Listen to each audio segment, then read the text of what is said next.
Hello everyone, I am Ranjana Mehta. And I am Ishan Pandey. And I am Nitin Mansal. And in the maximum use of solar panels, the light rays need to be perpendicular to the solar panel. However, since it cannot be achieved using the traditional way of solar panels, so we have tried to make a dual axis solar panel to make it more efficient. This is the circuit for our model Solar Max, the dual axis solar panel tracker for optimal sunlight harvesting. Here we have used an Arduino board, 4 light dependent resistors, normal resistors of 1 kilo ohm and 2 servo motors of 180 degrees. So we have connected the servo motors to the pin numbers 10 and 9, and we have connected the 4 LDR resistors to the analog pins A0, A1, A2, A3. One end of all the LDRs is connected to the plus 5 volt supply, while the other end is connected to the resistors. The resistor is then connected to all the analog pins. Now when light falls on the LDR, the LDRs take the power of light as the input, and corresponding to the light, the servo motors align themselves so that maximum light is falling on the solar panel. Explain the coding part of the project. Here is the code for our Solar Max. This includes the analog input pins of LDR, bottom left, bottom right, top left and top right.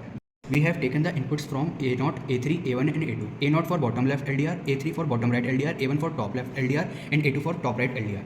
Then we have defined the objects, servo horizontal, servo vertical, because we have two LDR, two servo motors that are in horizontal and vertical axis.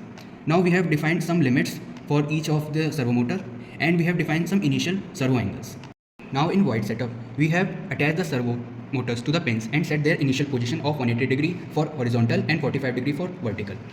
In void loop, we have defined some variables TL, TR, DL and DR. These are the analog inputs from the LDRs.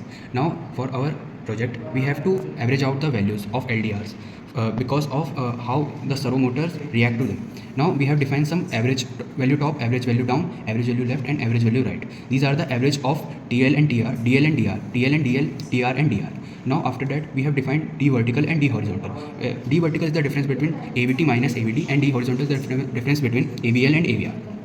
After that we have put a condition on D vertical and D horizontal. First on D, put the conditions or vertical difference with the tolerance. If vertical difference D vertical is less than minus 90 and D vertical is greater than 90, in that case the servo motor increase their value for vertical servo motor, and the servo motor has a constraint between the servo limit low and servo limit high, which we have defined earlier. Else if a servo limit goes down and in the same constraints of servo limit low and servo limit high, after that we put the same condition on horizontal difference within the tolerance, and after that we have given the delay of 10 milliseconds in each command.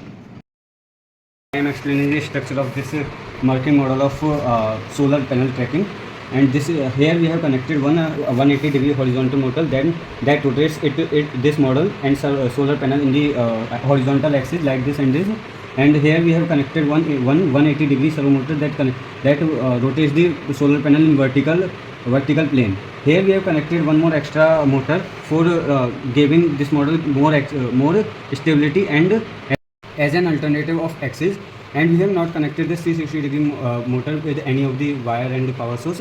This 360 servo motor rotate simultaneously with the 180 degree motor. Here we have connected 4 LDR in the 4 quadrants that are connected to the Arduino board.